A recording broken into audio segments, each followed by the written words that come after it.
Shalom jemaat yang terkasih, bangkit dan bercahayalah. Puji Tuhan, kita memasuki kembali bulan yang baru. Saya percaya bulan yang diberkati oleh Tuhan. Dengan tema yang luar biasa pula, yaitu berjalan dalam kemenangan.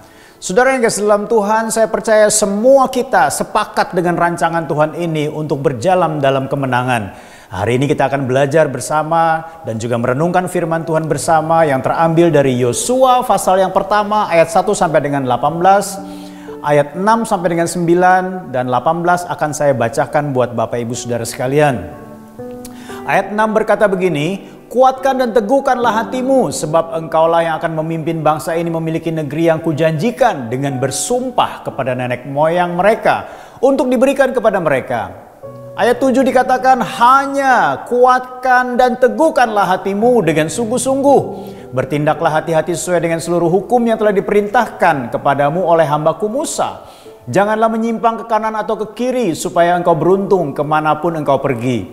Ayat 8 dikatakan, "Janganlah engkau lupa memperkatakan kitab Taurat ini, tetapi renungkanlah itu siang dan malam supaya engkau bertindak hati-hati sesuai dengan segala yang tertulis di dalamnya. Sebab dengan demikian perjalananmu akan berhasil dan engkau akan beruntung. Bukankah telah kuperintahkan kepadamu, kuatkan dan teguhkanlah hatimu, janganlah kecut dan tawar hati, sebab Tuhan Allahmu menyertai engkau kemanapun engkau pergi." Ayat 18 dikatakan demikian, saudara. "Setiap orang yang menentang perintahmu dan tidak mendengarkan perkataanmu, apapun yang kau perintahkan kepadanya, dia akan dihukum mati. Hanya kuatkan dan teguhkanlah hatimu." Sedemikian jauh kita membaca renungan firman Tuhan hari ini, kita menemukan ada banyak hal yang bisa kita pelajari. Dari pembacaan di atas kita bisa memahami bahwa Tuhan memberikan dua hal dalam kehidupan setiap orang. Yang pertama, tanggung jawab, yaitu ada peran manusia di dalam menjalani kehidupan sehingga boleh mengalami kemenangan. Dan yang kedua adalah janji penyertaan Tuhan, di mana Tuhan berkata baik kepada Yosua, baik kepada bangsa Israel maupun juga kepada kita semua, bahwa Dia menyertai kita. Dia tidak pernah meninggalkan kita. Dia tidak pernah membiarkan kita.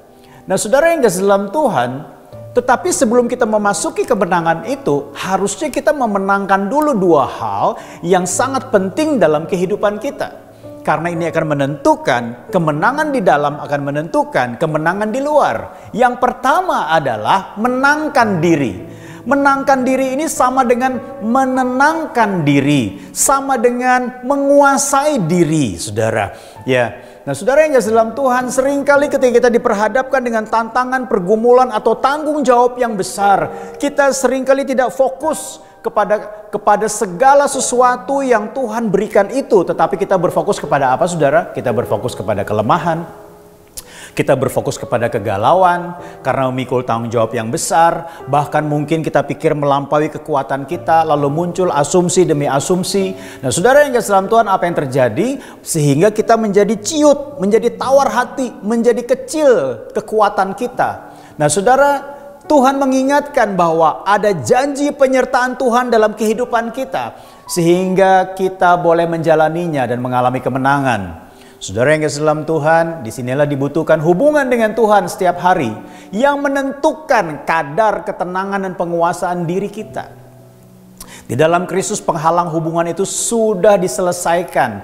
Tinggal kita apakah mau selalu terhubung atau tidak. Yang kedua adalah menangkan pikiran. Kenapa kita perlu menangkan pikiran kita? Karena bagian paling liar dan area paling penting untuk ditaklukkan bukan hanya 7 bangsa kafir, tetapi pikiran kita lah yang harus ditaklukkan dan dikuasai terlebih dahulu. Kenapa, saudara? Karena melalui pikiran banyak angan-angan, banyak asumsi, banyak ketakutan, banyak hal-hal yang sifatnya belum terjadi pun kita sudah sepertinya dikalahkan dengan pikiran kita sendiri.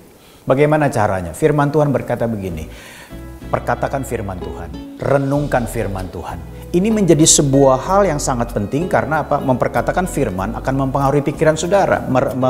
Merenungkan firman Tuhan akan mempengaruhi pikiran saudara.